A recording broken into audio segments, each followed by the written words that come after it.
So, a few days ago now, I facilitated a webinar for NOPT, the National Organisation of Practice Teachers.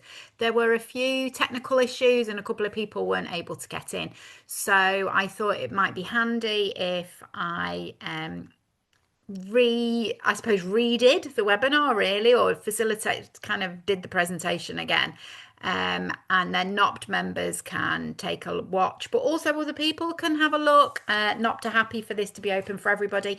But I also think if you are not a member of NOPT, the National Organisation of Practice Teachers, do take a look at them. It's a great organisation. I mean, I've been a practice educator for more years than I can remember, 32 years, and I have been a member of NOPT for probably that length of time. Certainly, I remember it in the late 1990s. So definitely over 25 years. It's been a great organisation. It has so many really helpful resources for practice educators.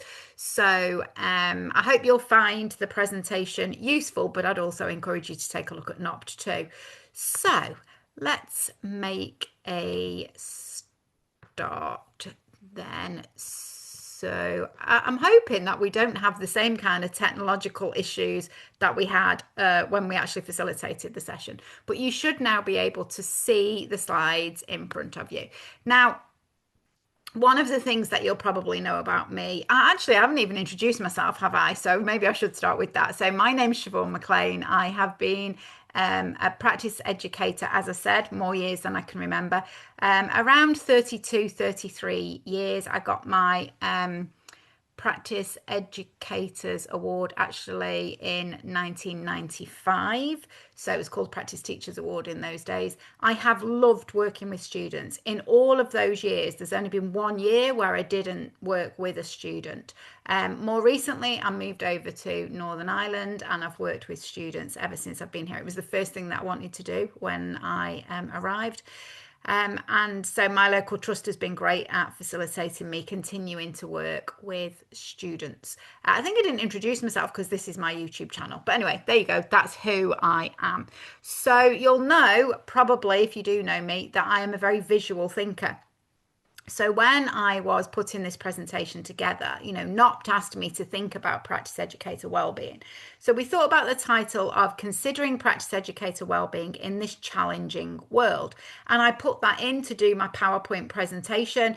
And if you do a lot of PowerPoint presentations, you'll know it gives you a suggestion. And it gave a suggestion of this image, which I thought was really interesting. I'm not really sure that I see the connection, but it's certainly what PowerPoint saw as the connection. But what we're going to take a look at over the next 50 minutes or so is thinking about practice educator well-being. So, we know that social workers are vulnerable, all social workers are vulnerable to work-related stress. In 2022 figures from the Health and Safety Executive, human health and social work was the most common sector impacted by work-related stress. Every set of figures that I've seen since then, social work is in the top 3 in terms of occupations impacted by work-related stress. I think that there's also a great deal of work-related anxiety. I don't think we talk about that enough. I don't see measurements of that, but it's a really important area for us to consider. Social workers are also vulnerable to vicarious or secondary trauma. We're surrounded by trauma every day, and that's going to impact on us in some way. Compassion fatigue, a lot of people talking about burnout in social work at the moment, but they're also very vulnerable to moral injury. And I find professionals know less about moral injury. And sometimes when I'm talking to them about it, they found it really helpful to have the language around that. Now, there's quite a lot of material on my YouTube channel about moral injury because I think it's such an important topic for social work. So you may be familiar with it. But one of the things that I would like to think about is how the risk of moral injury is particularly exaggerated for practice educators. So, practice educators are social workers. We're vulnerable to all of this. We know that. All of the research is there. It tells us that. So maybe that's this challenging world part of the title of this presentation. One of the things that I'm hearing a lot, and as practice educators, you'll probably hear this quite a bit from, I know I'm hearing it from politicians, I'm hearing it from senior leaders, things like we need the workforce to be more resilient, or we need newly qualified social workers to be more resilient. The word resilience in that professional context is being used so often. Now, as I said, I'm a visual thinker. If you do a visual image search, like a Google image search or a visual dictionary search on the word resilience, you'll find something like this. There's always a plant or a weed or a beautiful flower growing through a crack in the concrete. It's almost like saying, wherever you are, whatever kind of state you're put into, you should thrive. Well, actually, why did we have to grow through a crack in the concrete? Why can't we grow in well tended areas? I think that's a really important thing. So, in terms of moral injury, in this presentation, I've not got a lot of time, so I'm not going to go into what moral injury is. As I said, there's plenty on my YouTube channel about moral injury if this sort of piques your interest. But in an article written by Fenton and Kelly about children's social work in Scotland in 2017, they said moral injury may result from social workers being exposed to sustained ethical stress. That's the kind of stress which is experienced when workers cannot base their practice on their values.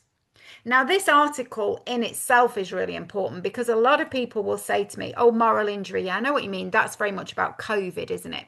Well, it isn't just about COVID. It became, we kind of became more aware of it during COVID because there was a big focus on it within the NHS. But actually, moral injury is an issue which has been around for many years. I mean, since ancient Greek and Roman times, they talk about the concept of moral injury.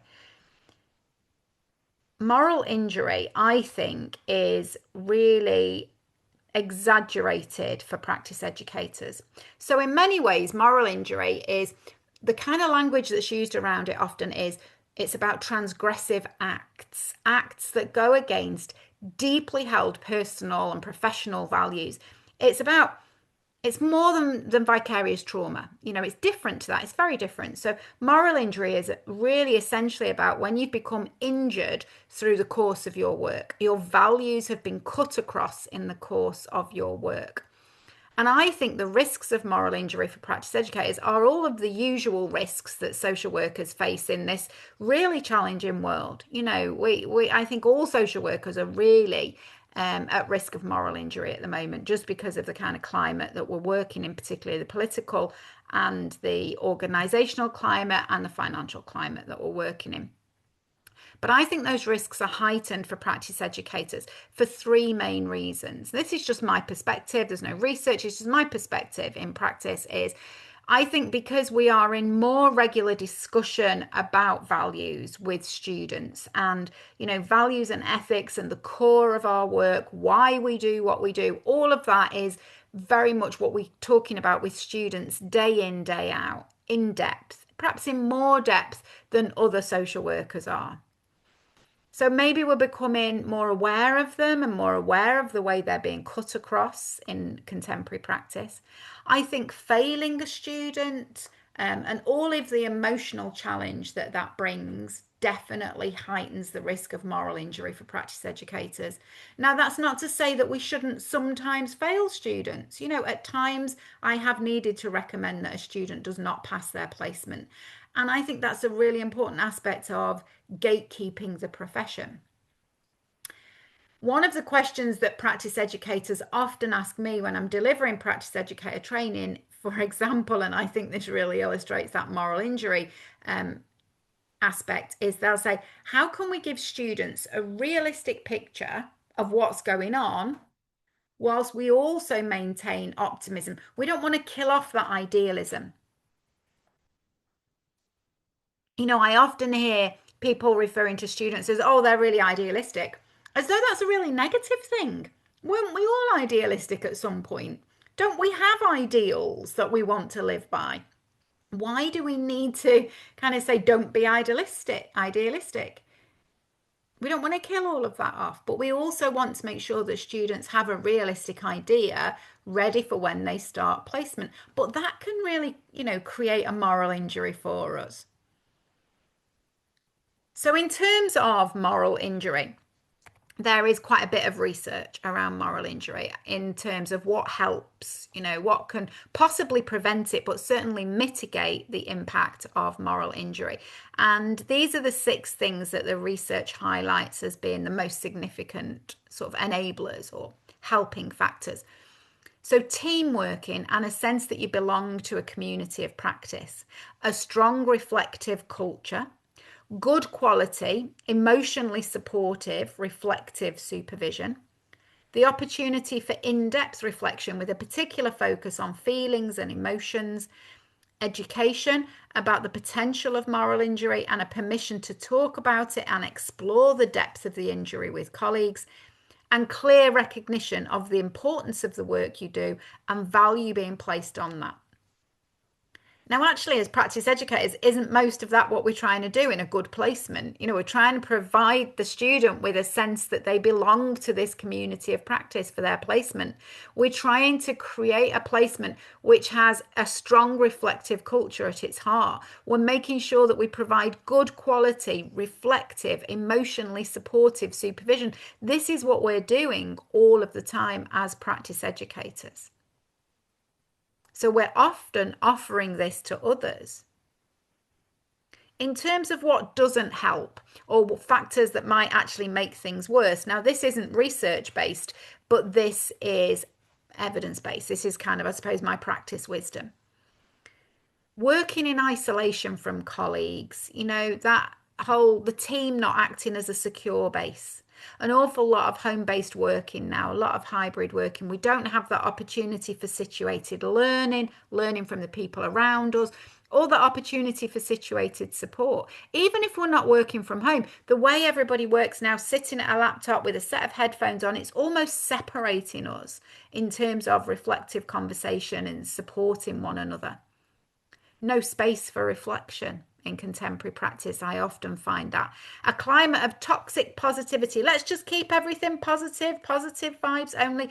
That is absolutely shutting down conversations. It's creating a silence around the challenges that we face. A lack of honesty about the current working situation in training, in literature, in management meetings, even in team meetings, that kind of lack of honesty about how things are.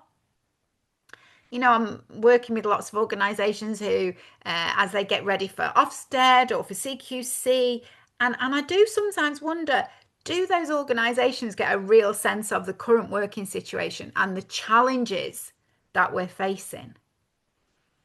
Or is there a bit of toxic positivity around?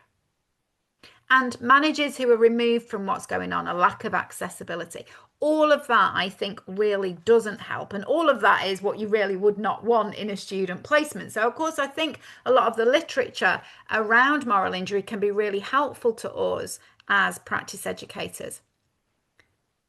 So in this presentation, I said that to NOPT that I would share mostly practice wisdom, but some research. So in terms of what can help, I think that's one of the things, looking at our own well-being. There are the things that can help build our well-being, and there are the things that bring down our well-being, and are not helpful in terms of our well-being, and that relates to moral injury. But then other research, Social Work England commissioned research. Really, it was a national scoping of practice education.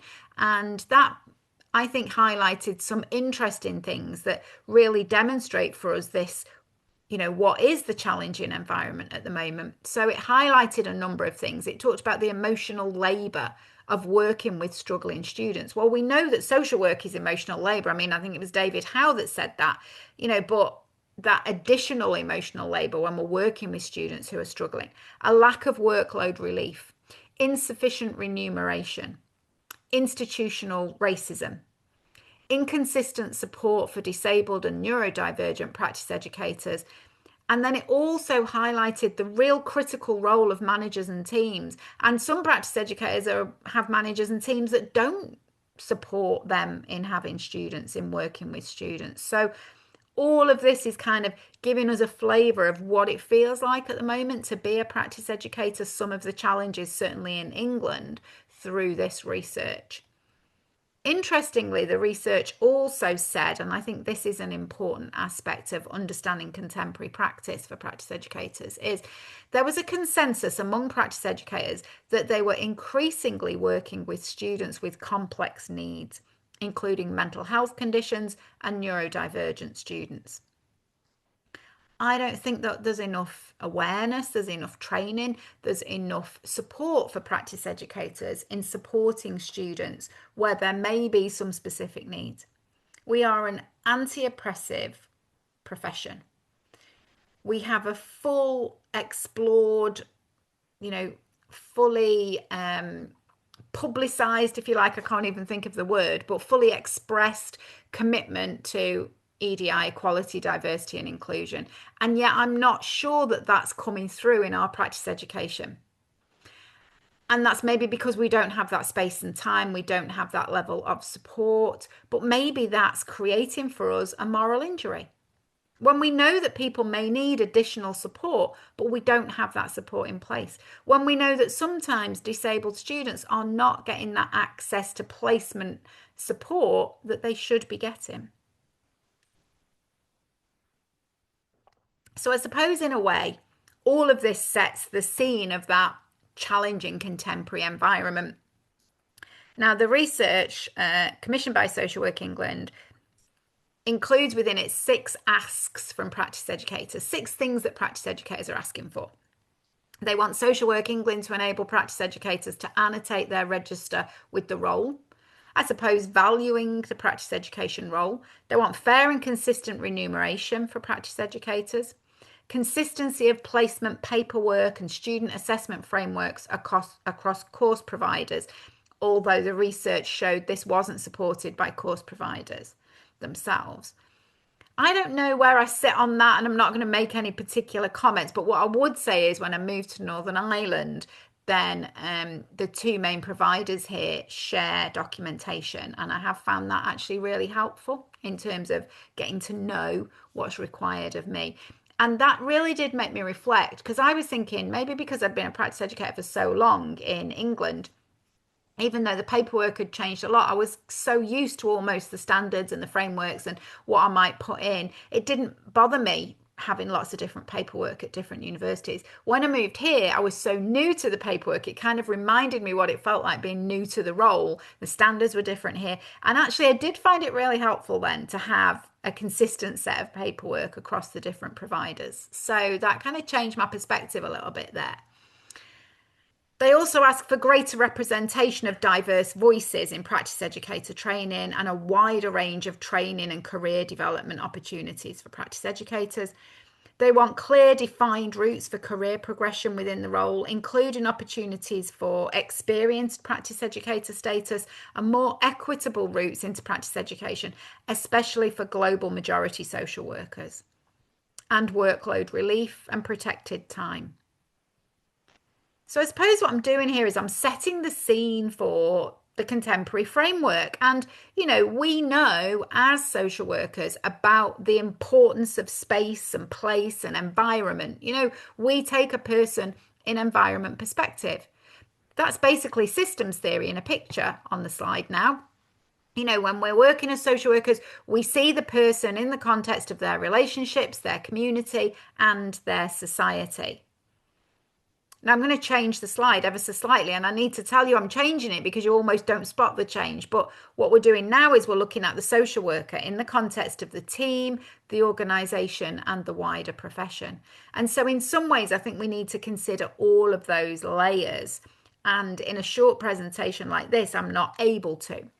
I think one of the things about well-being that can worry me about talking about well-being, and I mentioned that word resilience earlier and showed that sort of image of resilience that I really don't like. But I do feel that sometimes when people talk about well-being, when they talk about professional resilience, it can be used as a way of blaming people. I think people can sometimes feel a sense of blame and maybe even shame. Students, for example, say to me that they ask about, I don't know how to deal with the emotional context of this. I'm struggling to think about the emotional context of this. Could you help me with that? And they say that they're sometimes told, oh, you'll just become resilient to it, as though it kind of means you don't feel anything anymore. And that's not what resilience is. Newly qualified workers tell me that they're just told if they want to talk about emotional context, they're told you've got to be more resilient now. As though it's a kind of, this is your issue, this is your fault. So I suppose in setting the contemporary scene, I want to show that I'm seeing that there are many organizational issues that need to change. There are lots of professional issues that actually need to change. But in terms of looking at our own well-being in a presentation, I can say here are some of the things that I think need to change, and I agree with the 6 asks from the practice educators in the research, but I can't change those things. But maybe what I can do is give you a bit of practice wisdom around some of the things that I find helpful in terms of my own well-being and maintaining that role as a practice educator throughout my career. So this is the Chartered Institute for Personnel Development. So basically kind of HR. And they have a really good website, I think, for practice educators. There's lots of really good material on there, like providing a neuro-inclusive organisation. So it really helps you to think about neurodivergence in the workplace. So some really good workplace tools and organisation thinking tools on there. And they talk about workplace well-being, listing the domains as, and they go into what each domain might look like in a good workplace, but they talk about health, good work, values and principles being clear within the workplace, collective social sense, that kind of feeling part of a community of practice, I suppose, is what would come to their personal growth and opportunities for that, good lifestyle choices, financial well-being. Now we can't address all of those, and I suppose me ending up picking out probably that good lifestyle choices issue is really about showing that I can't address financial issues for practice educators. I can't pay you anymore. I wish I could. Before I left England, I was reflected on, I often shared that being an independent practice educator in 1996, I was paid the same as I was in 2020 to work with a student. I don't know anywhere else where the fee remained the same for 24 years, and it probably is still the same today. I absolutely would want to say, I think you should have more remuneration, but I can't do that. So what I can do in a presentation without hopefully you feeling like I'm blaming individuals, what I can do is I can look at our individual thinking. I have always loved this quote, although it's nearly 30 years old now. I think it's an incredibly valuable quote. Sacktveen and Perlman say the most important strategy in your personal life is to have one. Your personal life must be a priority, which is another way of saying you must be a priority. And I think for us as practice educators, that is so important. I can't tell you the number of practice educators who say to me they do all of their student work, all of the documentation in their own personal time. Now, when we're doing that, what are we modeling for students? Yes, on the one hand, we're telling them they're incredibly valuable to us and we really care about the future of the profession. But on the other hand, what we're saying is you don't look after yourself as a social worker. Jennifer Nadal said, when we suppress our needs, we model that neglect and abuse are acceptable. That is so important for us to be aware of as social workers. So self-care, just thinking about self-care. Self-care is a very unique thing. How it looks to you might be very different to how it looks to somebody else. Lots of people love massage. I would hate that. Somebody came to me and said, "Here, I'm going to give you a massage." I'd be like, "Oh no, that to me, that would not be self-care." There's a couple of things that I love doing that other people wouldn't see as self-care. I love a good clean. I really like to have a good clear, take a room and give it a thorough clean. I love that. Some people wouldn't see that as self-care at all, and that's fine. We all have a different way of thinking about self-care. And so for some people, self-care is about being out there, being with people. For other people, it's very much about being on your own. So, really thinking about what self care looks like to you and how you do it, and making sure that self care is not a crisis response. Sometimes I'll hear social workers saying, "Oh, I'm exhausted. I'm close to burnout. I need to do something for myself." No, actually, you need to do something for yourself before you get to that point. This is not a crisis response. Now, this is taken from a training session I did a long time ago, actually, with newly qualified workers about self care, where we separated self care into the four areas of physical, psychological, social, and professional. There's a whole range of things on there, again, that I think show that it's very different for different people. We just ask people to shout out. There's some of the things on there that I wouldn't want to do. There's some of the things on there that I do. There's some of the things on there that I'd aspire to do. But separating out self-care into the different areas can be really helpful. As practice educators, we often learn as much from students as they learn from us, sometimes more. And this is from a student that contributed to a webinar that I did with the Social Work Student Connect team on self-care. That's available to watch on my YouTube. And I think it was Nadine was the student who shared with us her use of the self-care wheel, which separates out self-care even further into physical, psychological, but adding in emotional and spiritual, as well as personal and professional issues. What I think is interesting there is it doesn't have the social element to it. I suppose you can put the social element into a different area, but I do love that whole idea of the social aspect, especially as a social worker. But when I did a bit of looking at around this, when this was shared with me, I think if you do a quick Google search, it looks like this is, one of the most used tools in thinking about self-care. So it could be that you use that to think about your own self-care. One of the things that I would absolutely suggest is to take a look at self-care psychology. It's Kate and Sass that do that. They are an absolutely brilliant pair, and they come from a lens which completely sees social work. They have social work in their own background. They have family members who are social workers. They work with social workers all the time. They really do position everything that they're talking about within social work. Now they have developed 5 pillars of support. It's brilliant. Take a look at their website, take a look at some of their material. It's really useful. And they talk about professional trauma and fatigue and the impact of that on us. It's kind of putting everything, compassion, fatigue, burnout, everything into that professional trauma and fatigue. And underneath their 5 pillars are self-care, which we're just talking about now, but also supervision, which I think is a key aspect of self-care, peer support, awareness, taking a trauma-informed approach. They developed a set of self-care cards. I mean, I love these cards. There's 50 acts of self-care in there. On the one side, it gives the act, and then on the other side, gives a bit of an explanation. You can use these in so many ways. One of the things I would do with students, for example, is I would choose a self-care act for them in each supervision for them to try to do the next week, and they would choose one for me. So we're each trying to encourage the other person to be more aware of our own self-care needs. But they're really realistic. There's some, go to the toilet when you need to go to the toilet. I absolutely love that one, because how many social workers sit there thinking, I'll just finish typing this and then I'll go. And we're jiggling about. It's really not healthy for us.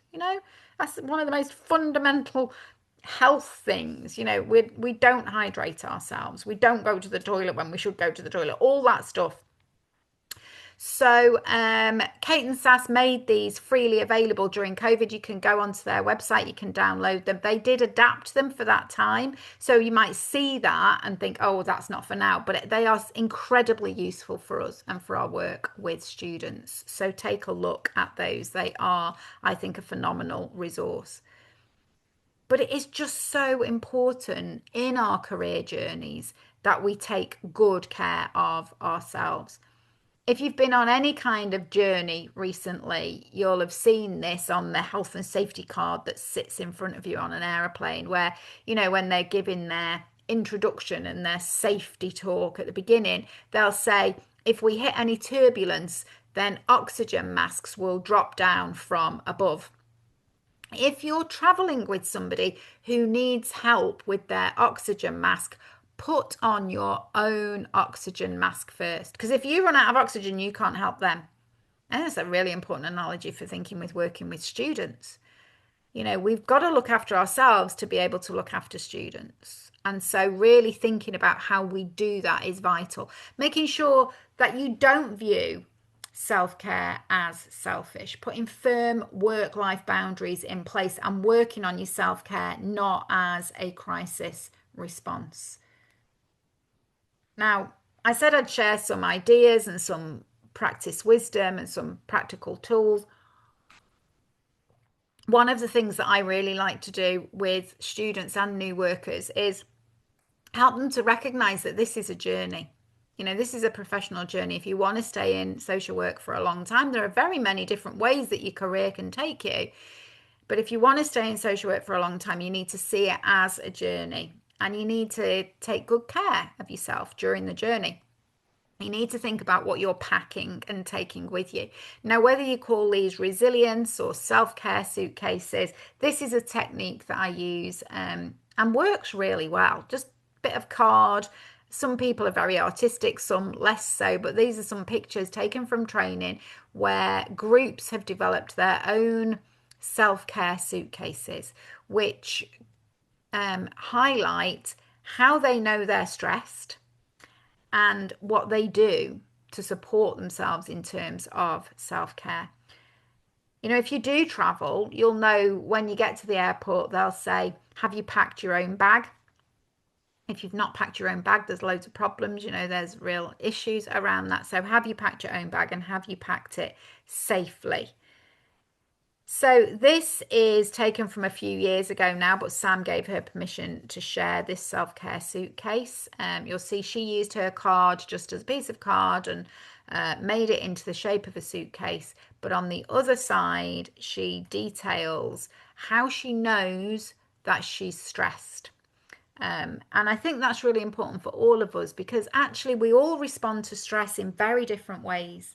Some people, I don't know, if you sat next to me in an office and I ended a phone call and got really cross and shouted a lot or something and had a bit of a swear to myself, you might think, oh, Siobhan's really stressed. Actually, no, that's me normally. I'm quiet when I'm stressed. I'm incredibly quiet. I find it hard to think about other people and to think about, I become quite inward looking when I'm stressed. So that's how I know that I'm stressed. It took me years to work that out, if I'm honest with you. But I think what we need to do is know how to recognize that other people are stressed. How do they recognize it? How do we help them to recognize that they're stressed? So Sam wrote down all the things here that, she becomes anxious, she struggles to sleep, she worries, she can get angry and irritable, and that shows that she's stressed. But then she developed a self-care plan. Now, she used SHARE, which is a model developed by myself working with Joe Finch and Prospera Tedham. The three of us developed the SHARE model for practice educators. You can use SHARE for all kinds of things. I mean, you can share anything in social work, but it does work really well for self-care. So Sam put together her self-care plan based around SHARE, which spells out the word SHARE based on 5 connecting components that are based around our sensory experiences. So she drew on what she needs to see, what she wants to hear, what she wants to do in terms of action, reading, and evaluating, and how she can put all of that together into a self-care plan. And then she talked about stress being a one-way ticket unless we share. And I think that's really important to recognize sharing our experiences of stress, being able to talk about stress is also really important. Now, in terms of packing, as I said, we need to pack ourselves. Some people are really good at it, terribly well organized, very, get everything in the right places. Other people are a bit more like that, like me, just shove it all in and sit on it. So I suppose what I was trying to do there in that short part of the presentation is help you to think about your own self-care. How do you look after yourself? How organized are you in terms of your packing? Now, Louise Grant and Gail Kinman are probably some of the most well-known authors in terms of professional resilience in social care. And in 2019, they developed a toolkit for community care inform, and it's massively utilized as a tool, this is. And they talked about developing professional resilience and 5 components, 5 aspects to that. They talked about the importance of emotional literacy. And I think one of the things that we do as practice educators is unlock that for students. But do we keep ours under lock and key? What are we doing with our emotions? How literate are we? How emotionally aware and emotionally intelligent are we? Reflective thinking skills, empathy, social skills, and an optimistic explanatory style. Those things are really important. And I would say, if you want to think about working on professional resilience, do take a look at Grant and Kinman's work. It is really helpful. It's very research led. It's really useful. Also, though, in Canada, Anne Maston, who does a lot of work actually on resilience through the lifespan, human lifespan, but a lot working with children, she refers to resilience as ordinary magic.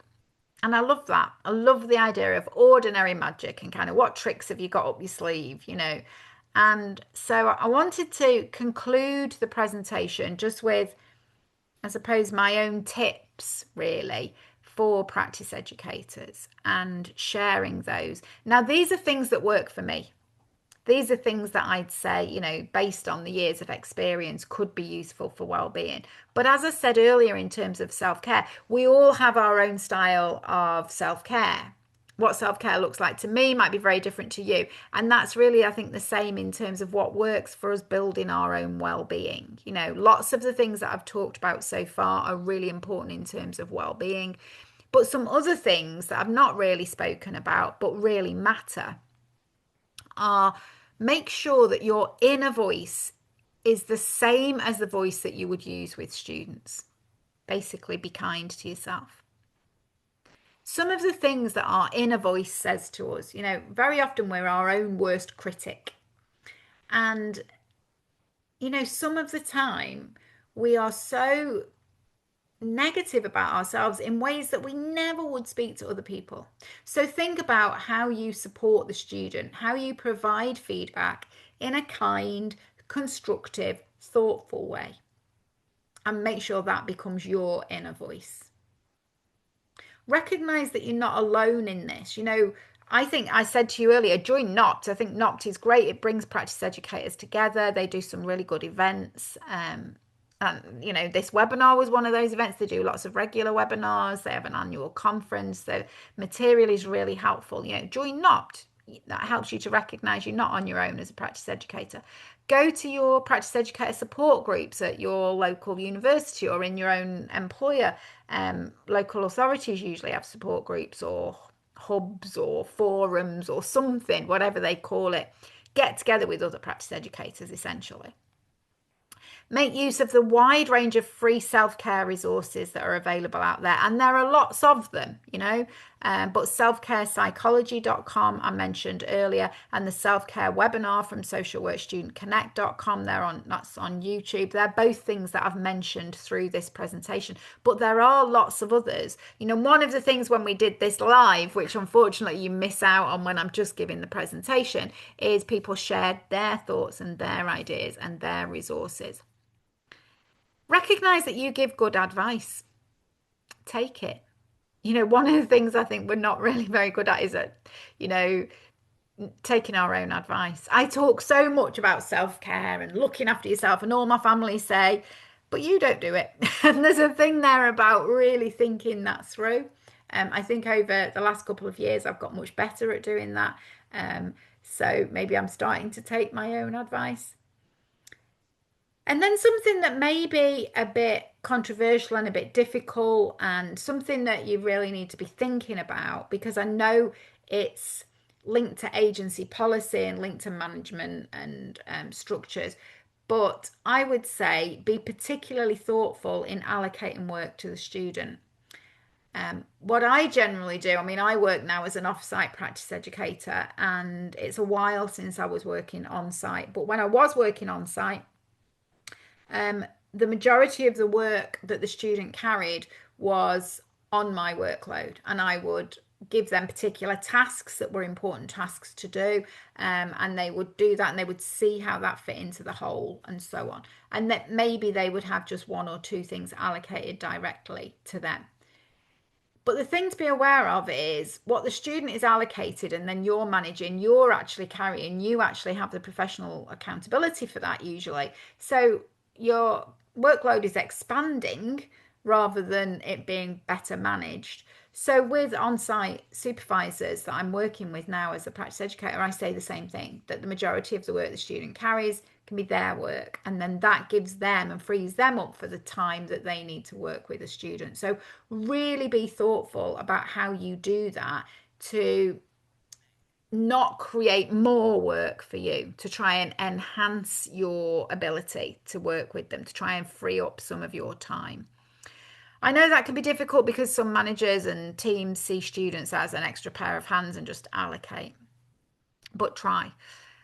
Another thing I think that's really important is, time management generally is very important, but plan in report writing time. Plan in time to write the report. Don't wait until you get to the end. It's then a huge task and often really off-putting. So, plan that kind of writing time of the report. And something that I do now all of the time is I write reports to the student. Now, that's a whole other webinar, really, isn't it? But so rather than writing, if I'm supervising somebody, let's imagine I'm supervising somebody called Cecilia. Rather than saying Cecilia did this and Cecilia did that and Cecilia this, I will say, I really enjoyed working with you on this. I thought you showed some really great skills here, Cecilia, particularly this. And as you remember, I talked to you about developing this.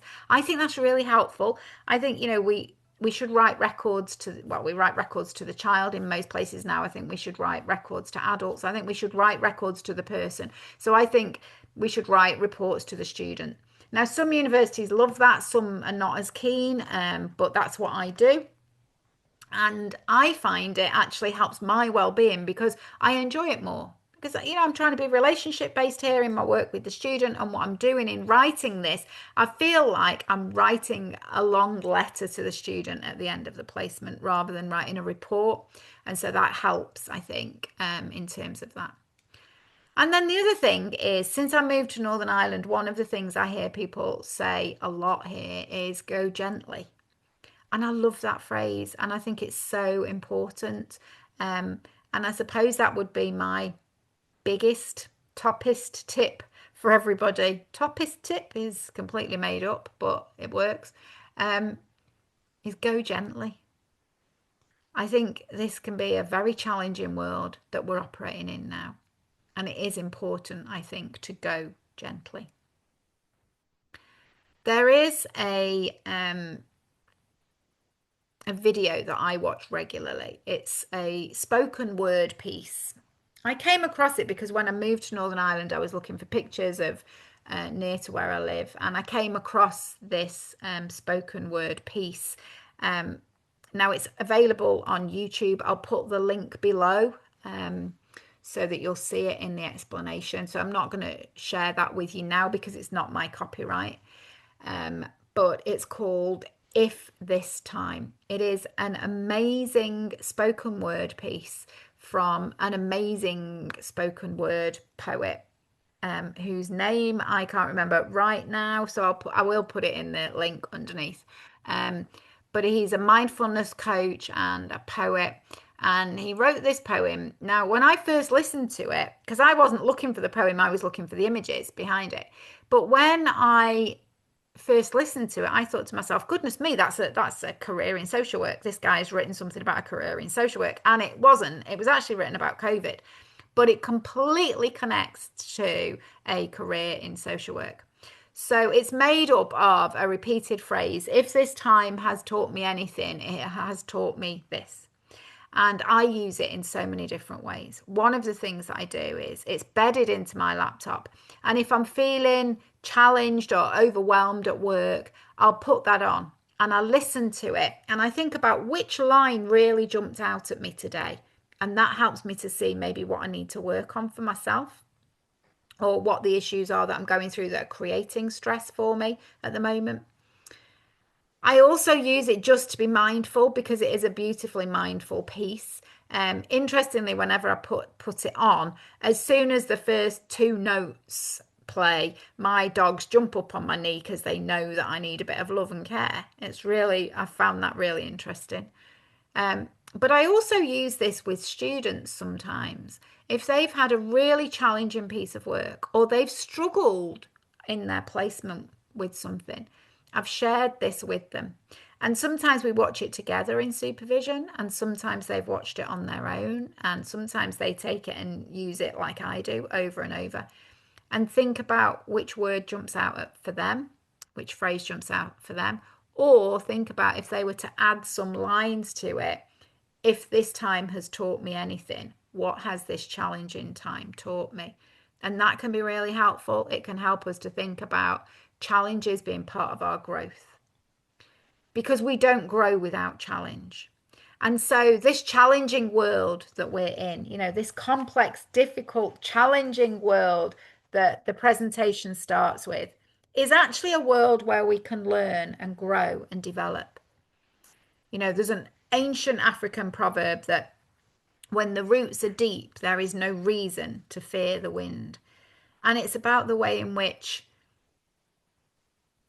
sometimes when the wind blows, you think the tree is going to fall over. The deeper the roots, you think the tree won't fall over the deeper it's got roots. But actually, the tree won't have deep roots without any wind. If there is no wind, there'll be no deep roots for that tree. We have to get the balance. When the wind blows, it helps the tree to bed down its roots more deeply. Challenging times can help us to bed down our roots more deeply, but only when we also get support. It's that thing that Mark Finnis talks about so much in terms of restorative practice, of getting right the levels of high challenge and high support. And that's what being a practice educator is all about. But it's also about what we do for ourselves. So I'm hoping that doing this presentation means that those people who couldn't get in will be able to get in now. And I'll put underneath some of the resources that I've listed. I'll put underneath NOPT details as well. So thank you ever so much, everybody. And